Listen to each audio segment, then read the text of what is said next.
Buena inmunología, queridos y queridas estudiantes, vamos a abordar el tema 12 en su segunda parte, en el cual vamos a introducir lo que supone la inmunodeficiencia heredada y vamos a hablar dentro de esta inmunodeficiencia de los defectos en la inmunidad innata.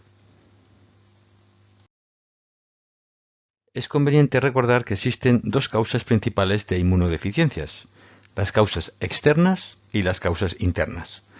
La principal causa externa de inmunodeficiencia es la malnutrición, aunque el estrés o un trauma físico, por ejemplo una quemadura también, quemaduras graves, pueden causar inmunodeficiencias. Algunos microorganismos pueden causar igualmente un estado de inmunodeficiencia, como hemos visto anteriormente. Pero en esta parte vamos a abordar las inmunodeficiencias de causa interna, es decir, una causa propia del sistema inmune. Estas inmunodeficiencias de causa interna son normalmente heredadas porque están causadas por algún componente defectuoso del sistema inmune y este defecto proviene o está causado por una mutación en alguno de los genes que evidentemente genera las proteínas que forman parte de este mecanismo del sistema inmune. Lo que sucede entonces es que puede haber infecciones repetidas con un microorganismo u otro, o con unas clases de microorganismos u otros, y según el tipo de infección predominante, esto sirve de guía al inmunólogo o al especialista en inmunología, al médico en general, sirve de guía para identificar la alteración del sistema inmune. Si por ejemplo tenemos infecciones por bacterias piógenas que causan pus, pues eso indica un tipo de deficiencia. Si por ejemplo tenemos infecciones por hongos, pues eso indicará otro tipo de deficiencias. ¿Cómo se estudian estas deficiencias? Pues en principio se han estudiado de dos maneras. Uno, el estudio de los pacientes que tienen esta inmunodeficiencia. Se puede obviamente investigar qué es lo que ha causado la inmunodeficiencia en un niño o un paciente que llega al hospital con infecciones repetidas. Y también el desarrollo de modelos animales que carecen de la expresión de una proteína o de un gen determinado. Es decir, se generan, por ejemplo, ratones knockout o modelos animales knockout a los cuales les hemos eliminado teóricamente el gen que podría ser el que pensamos que es el causante de la inmunodeficiencia y estudiamos si efectivamente esta eliminación causa o no la inmunodeficiencia que pretendemos estudiar o que suponemos que se va a causar. De esta manera, y por supuesto con experimentos en el laboratorio con este tipo de animales, con experimento de transferencia de células y todas esas cosas que ya hemos visto en el curso hasta aquí, pues se ha ido desarrollando todo el conocimiento, se ha ido gestionando y gestando todo el conocimiento que tenemos de las inmunodeficiencias. Para averiguar también qué tipo de inmunodeficiencia tenemos, además de saber a qué tipo de microorganismo una persona que llega al hospital con una infección o con varias infecciones repetidas, pues a qué infecciones son susceptibles, tenemos que evaluar la actividad inmunitaria y comprobar si se encuentra o no dentro de los parámetros normales.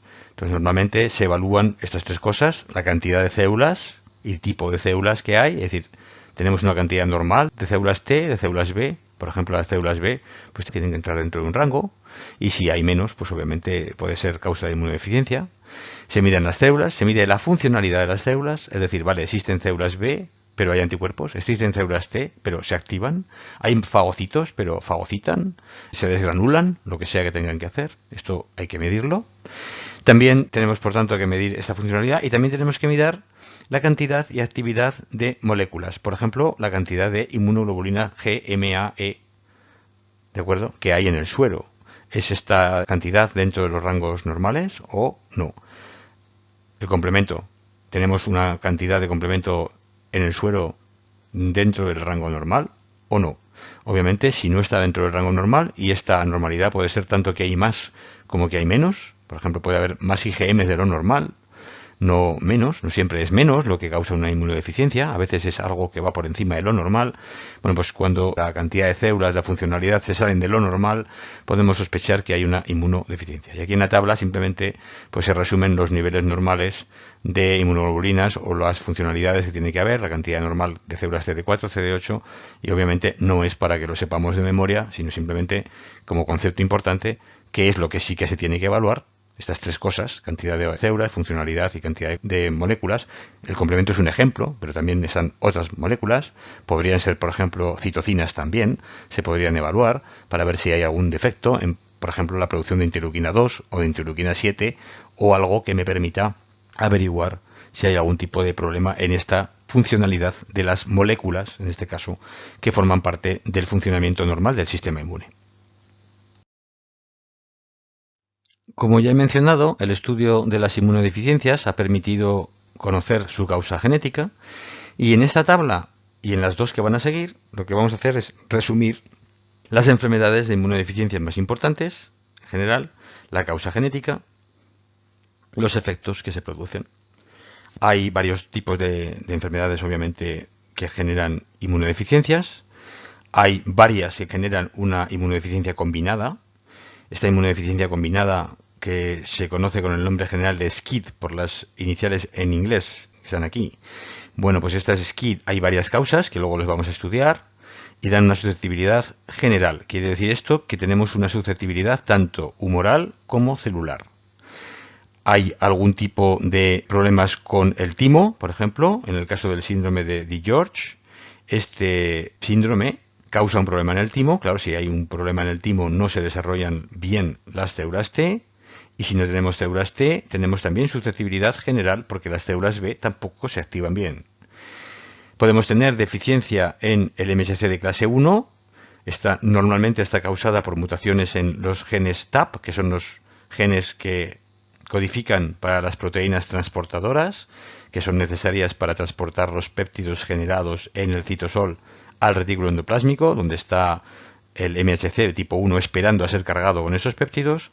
Si no hay MHC de tipo 1, no se desarrollan células TCD8 porque no pueden superar la selección positiva, y esto me genera una serie de síntomas que están aquí, la inflamación crónica del pulmón y también de la piel. Si tenemos una deficiencia del MSC de clase 2, en este caso no son mutaciones en el propio gen, sino que tenemos mutaciones en los promotores de los genes que regulan la expresión. No hay expresión, lack of expression, es falta de expresión. No se generan células TCD4 porque no pueden superar la selección positiva. Y si no hay células TCD4, tenemos también susceptibilidad general, es decir, va a haber un problema de inmunidad humoral porque no se podrán activar bien las células B y no podrán cambiar el isotipo, y también tendremos un problema de inmunidad celular porque no se podrán activar bien las CD8 y tampoco se podrán activar bien los macrófagos y los fagocitos en general. Bueno, pues estos, digamos, son un resumen de estas inmunodeficiencias que las vamos a ver luego más en detalle en la siguiente parte de la presentación. Vamos a avanzar ahora a la siguiente tipo de inmunodeficiencias, que hay algunas bastante interesantes. Continuamos aquí con el resumen de las inmunodeficiencias con las que nos vamos a encontrar. Tenemos el síndrome de Wiskott-Aldrich, que está generado por un defecto en el cromosoma X, de un gen del cromosoma X, que se llama WASP, el gen del Wiskott-Aldrich Syndrome, y Pi es proteína, la P.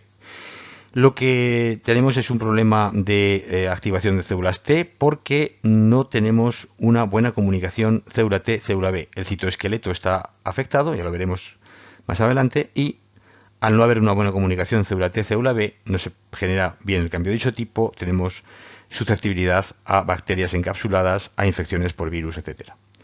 La gamma-globulinemia ligada al cromosoma X es también un defecto que está ligado al cromosoma X, el gen está en el cromosoma X. Esto es importante, muchas inmunodeficiencias se deben a genes que están en el cromosoma X. Los varones solo heredan de su madre una copia del cromosoma X, y si heredan un gen que es defectuoso, como solo tienen una copia, la enfermedad se va a manifestar sí o sí. En este caso lo que sucede es que no hay una tirosina quinasa necesaria para la señalización de las células B. Las células B no pueden señalizar que han detectado un antígeno, pero tampoco pueden señalizar que han reordenado una cadena pesada correctamente. Como no pueden recibir la señal de supervivencia de este reordenamiento, no se generan células B, y si no hay células B, obviamente tampoco hay inmunoglobulinas, con lo cual tenemos susceptibilidad a bacterias extracelulares y a enterovirus. El síndrome de hiper-IgM, esto es al revés, en lugar de no tener gamma globulinas, no tenemos algunas, pero tenemos mucho de otras, es decir, tenemos mucha IgM. Esto es debido a una deficiencia de CD40, tanto en el ligando como en el receptor, o a una deficiencia en una proteína NEMO que tiene que ver con el factor de transcripción NF-κB, No se produce un cambio de isotipo, no hay isotype switching, ¿vale?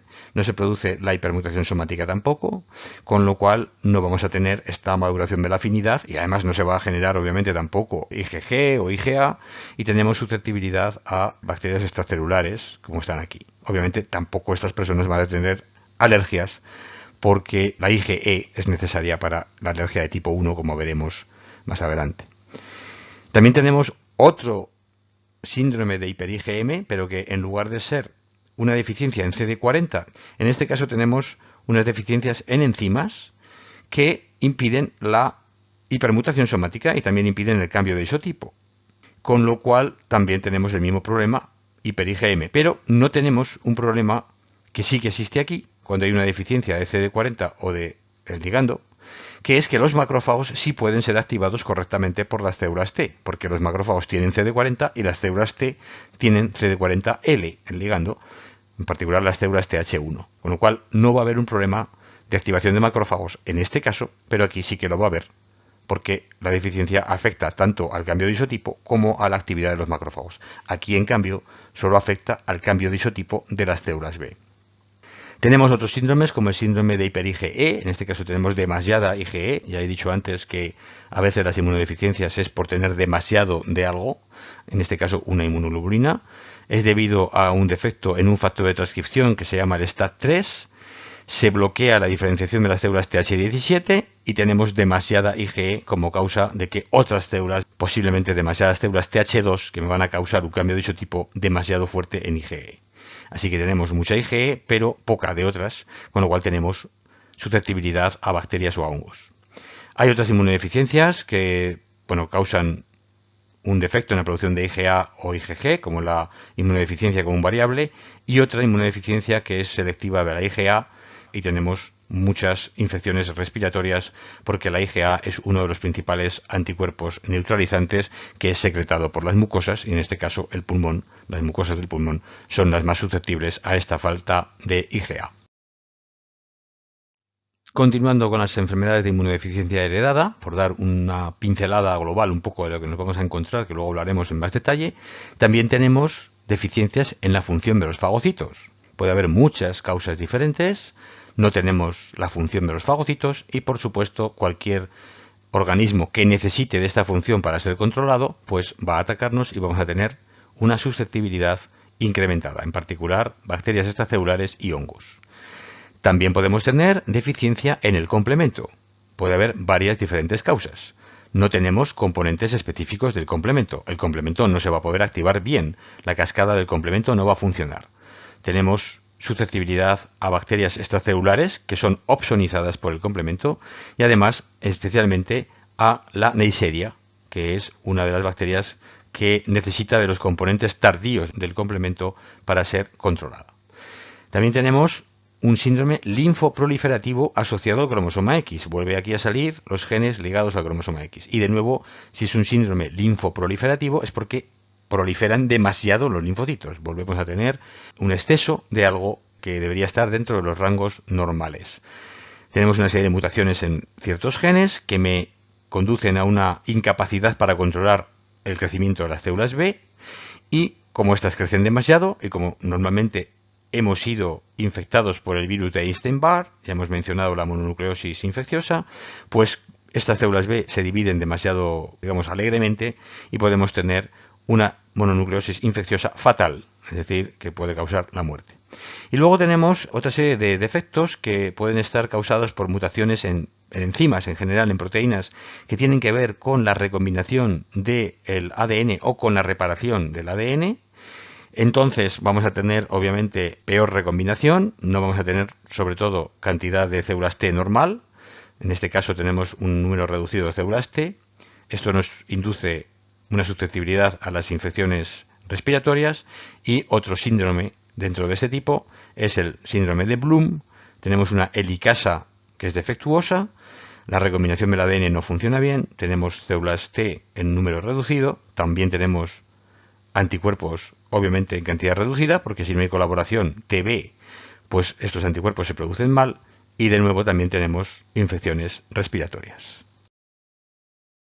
Tras las pinceladas que hemos dado hasta aquí sobre los defectos que causan distintas inmunodeficiencias, vamos a abordar ahora en más detalle los defectos que afectan a la inmunidad innata. Uno de los fallos en la inmunidad innata puede darse en la activación del complemento. Obviamente puede haber fallos en las cascadas. Recordemos que existían tres rutas o tres cascadas de activación del complemento: la ruta clásica de activación, la ruta de la lectina y la ruta alternativa. Y estas todas convergían en la activación de la convertasa C3.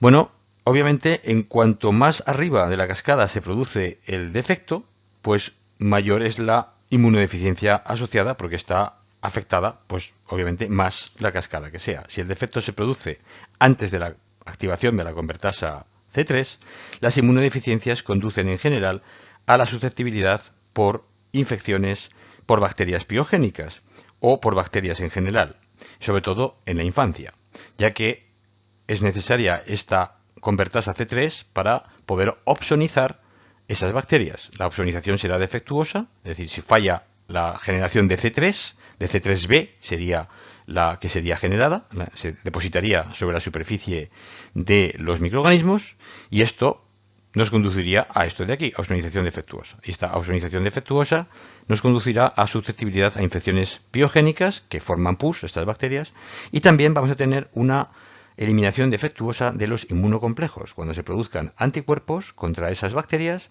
se van a generar inmunocomplejos. Estos deberían activar el complemento, los eritrocitos deberían captar esos inmunocomplejos con sus receptores de complemento, y al pasar por el bazo o por el hígado, estos inmunocomplejos serían eliminados, captados por los fagocitos que están ahí y fagocitados y degradados. Obviamente, si no se ha producido esa opsonización de estos inmunocomplejos, pues esta eliminación de los inmunocomplejos es evidentemente defectuosa. ¿De acuerdo? Así que esto sería lo más importante con respecto a la ausencia de generación de C3b. Pero si también tenemos una deficiencia en los componentes tardíos del complemento, a partir de la C5, C6, no se produce el complejo de ataque a la membrana, y en este caso tenemos infecciones por Neisseria. Normalmente este sería el tipo de bacteria que infectaría aquí. Es decir, esta bacteria no es eliminada correctamente mediante la opsonización de la C3, y necesita no solamente esa opsonización, sino que el resto de la cascada del complemento actúe sobre ella para poder ser controlada correctamente. Por tanto, como resumen, si falla sobre todo la C3, susceptibilidad bastante general; si fallan los componentes de la membrana, susceptibilidad más específica a bacterias del tipo Neisseria. En esta tabla se incluyen más detalles sobre los componentes del complemento que pueden ser deficientes y los efectos de esta deficiencia. Si tenemos deficiencia en C1, C2 o C4, podemos tener enfermedad por inmunocomplejos, ya que el C4 es necesario para que estos inmunocomplejos sean eliminados, y obviamente C1 y C2 también, porque si no, no se activa los primeros pasos del complemento que me llevan a la deposición de C4b. Si tenemos C3 que es defectuoso, ya hemos mencionado, no habrá tampoco opsonización y tenemos esta susceptibilidad a la infección por bacterias encapsuladas. Ya hemos mencionado que si falla C5 a C9, la susceptibilidad es a Neisseria. Pero luego hay otros factores que tienen que ver también con la regulación del complemento, que están aquí. El factor D o la properdina. Si son defectuosos, tenemos susceptibilidad a infecciones por bacterias encapsuladas y Neisseria. Pero no tenemos enfermedad por inmunocomplejos, porque claro, los componentes que son necesarios para retirar esos inmunocomplejos de la circulación son correctos, son adecuados. Pero aquí el fallo, digamos, me genera también susceptibilidad. El factor I, tenemos efectos similares a los de deficiencia en C3, porque resulta que si este inhibidor no actúa, se produce demasiada activación del complemento, eso me baja los niveles de C3, y al final lo que tengo son niveles menores de los normales de C3, que no está cuando se necesita, y por tanto tengo unos efectos similares a que si este C3 no estuviera. También podemos tener defectos en DAF o en CD59, que son proteínas inhibidoras del complemento, que son las que actúan, digamos, para impedir que el complemento actúe sobre nuestras propias células, y entonces tenemos enfermedades de tipo autoinmunitario, porque claro, el complemento actuaría sobre nuestras células. Por ejemplo, una conocida es la hemoglobinuria paroxística nocturna, en donde aparentemente el complemento ataca a los eritrocitos, particularmente por alguna razón de noche, y genera la liberación de hemoglobina a la sangre, que luego pasa a la orina. También tenemos un defecto, podemos tener un defecto en el inhibidor C1 que va a inhibir las proteasas C1R y C1S y también la MASP1 y la MASP2. Las unas son de la vía clásica y las otras son de la vía de la lectina. Este es un inhibidor además de otras proteínas que generan, digamos, péptidos que actúan sobre el endotelio y esto me va a producir un edema, es decir, la salida de líquido de los capilares sanguíneos, de los vasos sanguíneos, y tenemos inflamación de la cara, en fin, de varias partes. Es bastante característico este angioedema hereditario. Y por último, podemos tener incluso polimorfismos en el factor H que pueden también afectar a los capilares, en este caso de la mácula. Una degeneración macular relacionada con la edad sería algo que no tiene que ver con el sistema inmune, o sea, no tiene que ver con susceptibilidad a bacterias, pero que es algo que ataca al sistema circulatorio. Puede atacar al sistema circulatorio porque evidentemente todas estas proteínas del complemento o la cascada del complemento actúa también sobre el endotelio. Explicamos aquí de nuevo lo que son los inmunocomplejos y por qué el complemento es necesario para la eliminación de estos inmunocomplejos. Ya mencionamos antes que los inmunocomplejos serían complejos macromoleculares formados por la unión de varios antígenos y de varios anticuerpos, que estos inmunocomplejos pueden activar el complemento, lo cual va a causar que se deposite C3b y C4b sobre el inmunocomplejo. Hay una serie de receptores del complemento sobre la superficie de los eritrocitos que captan a estos componentes del complemento, el C3b, C4b, los van a unir por estos receptores, y los eritrocitos van a, obviamente, viajar por la sangre y van a llegar al bazo, al spleen o al hígado, donde hay fagocitos que tienen dos tipos de receptores. Unos receptores para los C3 también, igual que los que tienen el eritrocito, pero además tienen receptores para la parte Fc de los anticuerpos. Entonces, aquí entramos en un juego de avideces. Esto se une por avidez, porque la afinidad de cada punto de unión no es muy alta, pero la avidez, es decir, unimos varios a la vez y tenemos, por supuesto, mucha mayor avidez de unión. Bueno, pues esta avidez de unión es menor que esta otra avidez de unión y posiblemente también que la afinidad, que combinadas le quitan al eritrocito el inmunocomplejo que transporta, lo dejan libre en la membrana y el fagocito lo capta, lo fagocita y lo degrada.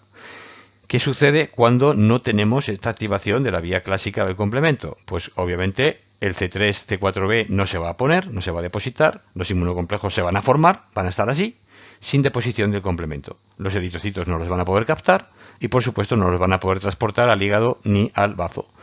Entonces, ¿qué sucede? Estos inmunocomplejos se depositan en los capilares, siguen activando el complemento, siguen generando anafilatoxinas, por ejemplo, como la C5A, C3A, y actúan sobre el endotelio y pueden causar pues fallo, incluso fallo renal por degeneración, degradación de los capilares de los glomérulos renales. Es uno de los órganos más afectados, sería el riñón. Con lo cual, esa sería la enfermedad causada por una deficiencia en la activación del complemento por la vía clásica para eliminar los inmunocomplejos que se pueden formar en respuesta a un antígeno causado por una infección.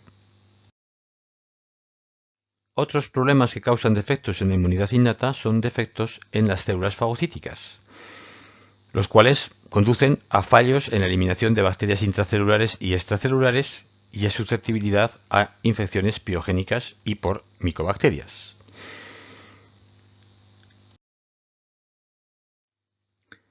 Los defectos de las células fagocíticas causan infecciones bacterianas diseminadas, como ya hemos mencionado, y están causados por tres causas principales. La primera son defectos génicos que impiden la producción de los fagocitos en la médula ósea, es decir, no se generan suficientes fagocitos. La segunda causa está constituida por defectos génicos que impiden la interacción del fagocito con otras células, por ejemplo, con el endotelio. Y la tercera causa está constituida por defectos que impiden la fagocitosis y la destrucción de los microorganismos fagocitados. Vamos a analizar estas causas con más detalle en esta y en las siguientes diapositivas. En primer lugar, tenemos las deficiencias en la producción de fagocitos que se denominan neutropenias porque conducen a una muy baja cantidad de neutrófilos o incluso la ausencia de neutrófilos en la sangre. Esto conlleva un problema, que es evidentemente no hay suficientes fagocitos. Los neutrófilos son los que controlan pues las bacterias de muchas superficies muy importantes, por ejemplo muy importantes en la boca. Si no hay neutrófilos tenemos unas infecciones bucales bastante graves. Y hay dos neutropenias importantes. Una que se llama la congénita grave, que solo puede curarse mediante un trasplante de médula ósea. Está causada por defectos génicos, claro. Y luego la otra es la neutropenia cíclica, que se caracteriza por subidas y bajadas cíclicas en el número de neutrófilos. Esta no es tan grave como la anterior, porque aquí habría ausencia prácticamente de neutrófilos y aquí, por alguna razón, esta deficiencia sube y baja con el tiempo. Esta sería, pues, la primera causa de deficiencias, la producción de los fagocitos en la médula ósea. El anterior no es el único defecto que puede causar problemas en las células fagocíticas. Otro muy importante es un problema en la migración de los fagocitos hacia los sitios de infección. Si esta migración no funciona, tenemos inmunodeficiencias graves. Hay varios problemas. Uno sería la deficiencia de adhesión leucocitaria, esto es lo que, digamos, se llama esta enfermedad, la cual está caracterizada porque no se produce la adhesión fuerte al endotelio y no pueden, por tanto, salir los fagocitos, los neutrófilos en este caso, de los vasos sanguíneos hacia los focos de infección. Está causada por la ausencia de sialil Lewis X en la membrana del neutrófilo y esto lo que hace es impedir el rodamiento sobre el endotelio. Si los neutrófilos no pueden rodar, pues evidentemente no pueden tampoco adherirse fuertemente al endotelio. Esa adhesión está causada por la integrina, las integrinas que se pueden unir a las moléculas de adhesión, las CAM. Por ejemplo, la LFA1 que se unía a la ICAM1. También, por tanto, podemos tener deficiencias en estas integrinas, que son parte del neutrófilo, son expresadas por el neutrófilo o por el fagocito. Recordemos que la ICAM1 sería expresada por el endotelio. Si falla su unidad beta 2, que es común a 3 de estas integrinas, pues las integrinas no pueden unirse a las moléculas de adhesión y, por tanto, no pueden fijarse al endotelio ni pueden salir de él por la diapédesis. También tenemos otro problema, o podemos tener otro problema, que es un defecto en la proteína G pequeña RAC2. Esta proteína G pequeña es una proteína necesaria para la señalización de las quimiocinas.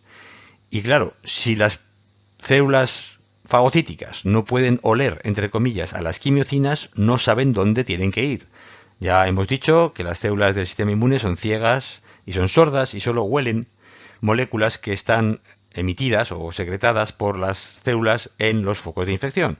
Entonces, claro, no pueden llegar allí porque no pueden señalizar. Al detectar esta quimiocina, las quimiocinas no pueden señalizar. Por tanto, no van a llegar a los sitios de infección. Podemos también igualmente tener una mutación en el receptor de las quimiocinas, en este caso el CXCR4, que reacciona con esta quimiocina CXCL12, que es producida por los fagocitos en sitios de infección. De nuevo, no es la proteína G la que está mutada aquí, sino el propio receptor que capta la quimiocina. En cualquier caso, tanto en un defecto como en el otro, no pueden oler, entre comillas, a estas quimiocinas y no saben dónde dirigirse.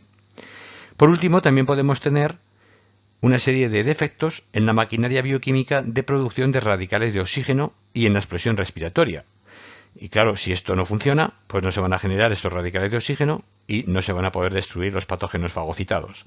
Igualmente, puede haber problemas en la fusión de los lisosomas y de los fagosomas, en cuyo caso tampoco los microorganismos que han sido fagocitados y que están en los fagosomas van a poder ser destruidos por las enzimas presentes en los lisosomas que necesitan fusionarse con los fagosomas para que la digestión bacteriana pues pueda tener lugar. Así que todos estos defectos me generan una inmunodeficiencia u otra en las células fagocíticas. Insistiendo en lo anterior, aquí tenemos una tabla que resume las principales inmunodeficiencias y los síndromes que generan causadas por la deficiente función de los fagocitos una vez producidos, es decir, no incluye la tabla los defectos en la producción de los neutrófilos, por ejemplo, o las neutropenias, ¿de acuerdo? Entonces, las deficiencias en la capacidad para destruir bacterias fagocitadas produce diversas enfermedades, que algunas están aquí indicadas, con el nombre o el síndrome que llevan esas enfermedades. Por ejemplo, la enfermedad granulomatosa crónica se caracteriza por susceptibilidad a infecciones por micobacterias y hongos y a la formación de granulomas. ya que los microorganismos no pueden ser destruidos en el interior de los macrófagos. Y estos forman esas estructuras llamadas granulomas, que lo que hacen es impedir la diseminación del microorganismo. Está causada, esta enfermedad granulomatosa crónica, por una deficiencia en la expresión respiratoria y por tanto no puede destruirse las bacterias fagocitadas de manera correcta. También hemos visto la deficiencia de adherencia leucocitaria o de adhesión leucocitaria, que puede estar causada por deficiencias en el sialil Lewis X o por las deficiencias en el FA1. El CD18 sería esta molécula, la subunidad beta 2, la cadena beta 2 de las integrinas, también se llama CD18, que impediría la formación de 3 integrinas, lo cual impediría, como hemos mencionado, la unión a las moléculas de adhesión. Y luego hay también otras deficiencias, como deficiencia en glucosa 6-fosfato deshidrogenasa, otras enzimas distintas, que también van a producir problemas en la explosión respiratoria, deficiencia en mieloperoxidasa. Vamos a tener también un deterioro de la producción de las especies tóxicas de oxígeno. Todas estas peroxidasas son enzimas que participan en la explosión respiratoria y que van, por tanto, a causar alteraciones en la capacidad de destrucción de las bacterias fagocitadas. Y por último tenemos este síndrome que se llama el síndrome de Chediak-Higashi, que tenemos un problema en la fusión de las vesículas. El fagosoma no se puede unir con el lisosoma. Tenemos un deterioro de la fagocitosis, porque no se pueden fusionar los fagosomas con los lisosomas, y tenemos infecciones bacterianas recurrentes, granulomas, y hay un efecto sobre muchos órganos, porque este síndrome, digamos, no puede obviamente acabar tampoco con las bacterias, ¿no? Efectos que están asociados a la correcta producción de los componentes proteicos de esta NADPH oxidasa, que es una enzima muy importante en la conversión de oxígeno a superóxido, ¿vale? E incluso la formación de hierro, de hipoclorito, tipo lejía, pues estos defectos causan la enfermedad granulomatosa crónica.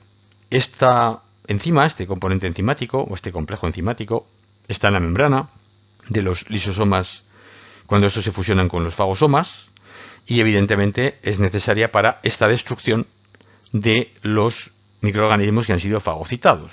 ¿De acuerdo? Esto se produce el fagosoma, la fagocitosis del microorganismo, por ejemplo aquí podría haber un virus, se une el lisosoma con el fagosoma y se produce el fagolisosoma, y aquí estaría este complejo. Bueno, pues estas serían las reacciones enzimáticas que catalizaría este complejo. Cuando esto falla, pues tenemos esta enfermedad granulomatosa crónica. Algunos de estos componentes se encuentran también en el cromosoma X, con lo cual esta enfermedad está ligada al cromosoma X en algunos casos. Por último, en las inmunodeficiencias asociadas con problemas en los fagocitos, también podemos tener defectos que afectan a la actividad de los fagocitos. Es decir, estos son producidos correctamente, llegan a los sitios de infección correctamente, es decir, salen del endotelio correctamente, siguen a las quimiocinas que están secretadas por otras células correctamente, se dirigen, por tanto, perfectamente hacia los sitios de infección, pero tenemos algún otro fallo en alguna función. Por ejemplo, en la interleuquina 12 o el receptor de la interleuquina 12 o en el receptor del interferón gamma. La interleuquina 12 es una citocina muy importante que es producida por los macrófagos y por las células dendríticas, e induce esta citocina una señal intracelular que conduce a la secreción de interferón gamma por las células T. Es decir, el macrófago capta las bacterias, por ejemplo en este caso por el TOL2. Al captar las bacterias va a producir la explosión respiratoria, pero va a secretar esta citocina, la interleuquina 12. La interleuquina 12 va a ser secretada y captada por células T colaboradoras que resultan activadas porque el macrófago presenta en su MHC tipo 2, ¿de acuerdo?, péptidos derivados de la destrucción de las bacterias que ha capturado antes. Esto permite estimular a la célula T. La célula T va a expresar el CD40L, el ligando del CD40, que va a ser un estimulador del receptor CD40. Pero al recibir la interleuquina 12 va a producir interferón gamma, el cual va a ser también un estimulador del macrófago. Este interferón gamma lo que hace es reclutar a más macrófagos, forma un granuloma y activa todos los mecanismos bactericidas para eliminar a las bacterias, obviamente, que ha fagocitado. Bueno, pues si tenemos una deficiencia en la producción de interleuquina 12 Obviamente todo este mecanismo no va a poder funcionar porque el interferón no va a ser secretado por las células T, que no van a detectar esta señal, puesto que no se produce, con lo cual los macrófagos no van a poder ser estimulados por las células T a través de interferón. Si tenemos un fallo en el receptor de interferón o un fallo en la producción de interferón, lo mismo. El interferón no va a estimular a los fagocitos, a los macrófagos, y estos no van a poder poner en marcha toda la actividad microbicida. Con lo cual estos fallos en la función, en la actividad de los fagocitos, también me pueden causar inmunodeficiencias. Como veis, las causas de las inmunodeficiencias son muy variadas, y cualquier fallo en algún componente de todo el mecanismo que me conduce a una actividad correcta de alguna célula del sistema inmune, pues obviamente me puede generar una inmunodeficiencia. Y con lo anterior damos por terminada la segunda parte del tema 12. Abordaremos luego la tercera parte, que tratará de inmunodeficiencias originadas por defectos en las células T.